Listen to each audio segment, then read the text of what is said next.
Welcome to the Metaphorosis magazine podcast, your home for beautifully made speculative fiction. The magazine is edited by B. Morris Allen, and I'm your host, Matt Gomez. This week's story is Snowman by Whiteoak. Whiteoak is a speculative fiction writer living in Sheffield, England. They have a degree in physics, a passion for the Peak District, and an incurable habit of borrowing more library books than it is possible to read during the loan period. Find them online at whiteoak.me or on Twitter at Whiteoak. That's HANWHITEOAK.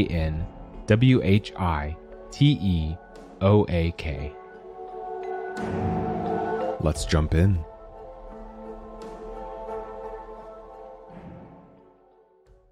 Meltwater dripped from the snowman's carrot nose as he boarded the train. A soggy red scarf hung around his neck as he slid down the aisle like a melting glacier, leaving a glistening wet trail. Alma elbowed her dad. "Look!" Dad was skimming the headlines on his tablet. She knew without looking that they were bad. Fires here or floods there.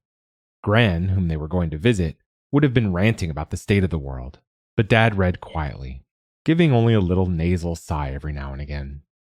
He sighed now as he glanced up. "Don't point, Alma. It's rude." As the snowman slid past Alma, she gave him an encouraging smile. With one twiggy hand, he stiffly raised his bobble hat at her. It settled back on his head as he headed for a seat behind them on the shady side of the train. Alma, who had twisted around in her seat to watch, turned back to Dad. "Where's he going?"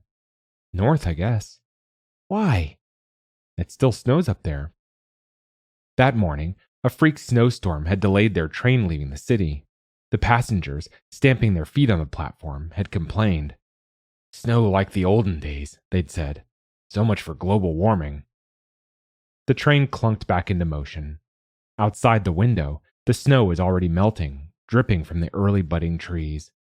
Alma pulled off her jumper and stuffed it under her seat. It was the first time they'd been to visit Gran since coastal flooding had damaged the railway line. There had been a lot of debate, which they'd followed closely through TV, over whether the damage was worth repairing, as the same thing was likely to happen again. Dad had fretted, phoned Gran, fretted some more. "She's raging herself into an early grave over all this," he'd said. Finally, the track had been fixed, new defenses had been erected, and now they were on their way. Alma kept sneaking glances at the snowman. She could remember only one winter where it had snowed enough to build one. Gran had tutted at Alma's inexperience and shown her how to roll the snow into a ball almost as big as herself. Gran had lifted a smaller ball on top to make the snowman's head and hoisted Alma up so she could give him eyes and mouth and nose. Draping her favorite red scarf around his neck, Alma had whispered a promise to the snowman that they'd be friends forever. But by the following morning, he had melted to a pile of slush. The snowman on the train quietly dripped. He pushed and pulled at the window, trying to open it. One twiggy arm splintered with the effort, leaving his hand dangling by a strip of bark. Half melted, his mouth sagged to one side. Like Gran, after she'd fallen from the roof of the town hall, protesting for cleaner air. The snowman needed help, and yet no one did anything. Dad was engrossed in his latest tragic news story, sighing and shaking his head. When she said, "Dad, do you think we should—" He put a finger to his lips without looking up. Alma had promised to be good today. When Dad said be good, he meant she should be quiet and not trigger one of his headaches. But Gran said goodness was more than that. It was about helping people who needed it.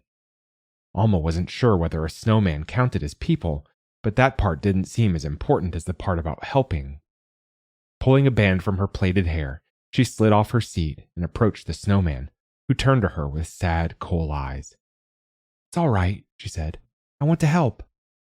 He stared at her blankly. She pointed at his broken arm. He held it out. It was covered in scaly lichen, which scratched her fingers as she took his dangling hand and bound it as best she could. A murmur hummed through the carriage.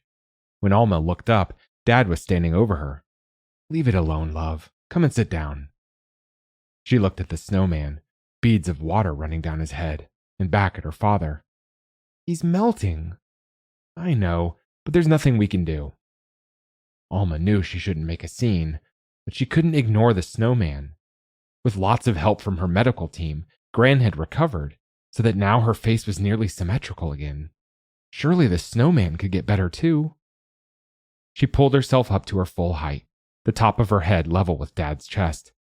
Gran says I should always help when I can. Dad looked tired. When he opened his mouth, Alma was sure he was about to order her to sit down, and then he said gently, "That's true. She does say that." He sighed. "Well then, what should we do?" Alma reached past the snowman and pulled open the window. The breeze sent the melted drops on the snowman's cheeks streaming back towards the seat. He didn't look any colder. She thought for a moment. "We can get the train staff to turn the heating down." Newspapers rustled. Whispers hissed. Dad looked embarrassed. "Excuse me," an old woman protested. "I've just taken off my coat." "Can't you put it back on?" Alma said. "Look." The snowman's nose drooped. As his face softened, hollows opened around his eyes, which threatened to topple from their sockets. His hat slid from his head and landed soggily in the aisle. The other passengers pretended to be absorbed in phones or books. "Very sad." The woman barely glanced at the snowman. "But what can I do?" Alma glared and crossed her arms. "Well now," said an old man, whose dog had snatched up the snowman's hat and started chewing on it. "Perhaps we could take a vote." Grown-ups never did anything without a lot of talking. Each person gave their opinion on the temperature in the carriage and then repeated it, louder, when someone else disagreed. Frustrated, Alma fanned the snowman with her book. It didn't help. "What's the point in talking about this?" said one passenger. "We'd have to get all the other carriages to agree," said another. "It'll never happen." "I don't think it's warm anyway," said the old woman. She pulled her fur coat across her like a blanket and glowered over it, red-faced. The discussion went round in circles. Every time the passengers neared agreement, someone piped up that the snowman didn't look so bad. "It was dribbly when it boarded," said the old woman. "You can't blame us for that." "Snowmen have always melted," said the dog owner. "It's natural." "That's not true," said Alma. But no one listened. The snowman slumped against the window. He looked smaller than before. Couldn't they see this was urgent? "Come on," Dad said. "This is our stop." Alma looked out at the slushy platform. "Wait!" Gently, she cradled what was left of the snowman and carried him out. He was so shrunken that he weighed barely anything. She had to support his head so it didn't topple off his shoulders. His meltwater soaked her gloves. They stepped onto the platform and made their way towards the station exit. Dad had his hand firmly on Alma's shoulder. He was looking around for Gran. Arms full of the snowman, Alma wiped her tears on her opposite shoulder. The snowman was dripping through her fingers. She laid him on a drift beside the station entrance. Travelers stamped past, not caring. "What's that?" said a voice. "You can't leave that there. It's littering." Dad stepped between Alma and the station worker. "It's a snowman that was on the train. My daughter wanted to help." "Aye, my kids are into all that too," the man said. Alma ignored him. She straightened the snowman's buttons and dug his carrot nose into the snow so it stood upright. She took off her hat and laid it where the top of his head should be. He was so melted it was hard to tell, but she thought she saw a smile ripple across his face. "Looks like he's had it," the man said. He sounded almost gleeful about it. "If you don't want to keep the bits as a souvenir, there's a bin over there." Alma's hands balled into fists. She whirled around, ready to tell the man he was a heartless idiot, but caught sight of a hunched figure making her way across the car park, leaning on her stick. "Gran!" She ran over, wrapped her arms around the old woman's waist and, in sniffling sobs, told her the whole story. The station worker backed away as Gran turned her steely gaze on him.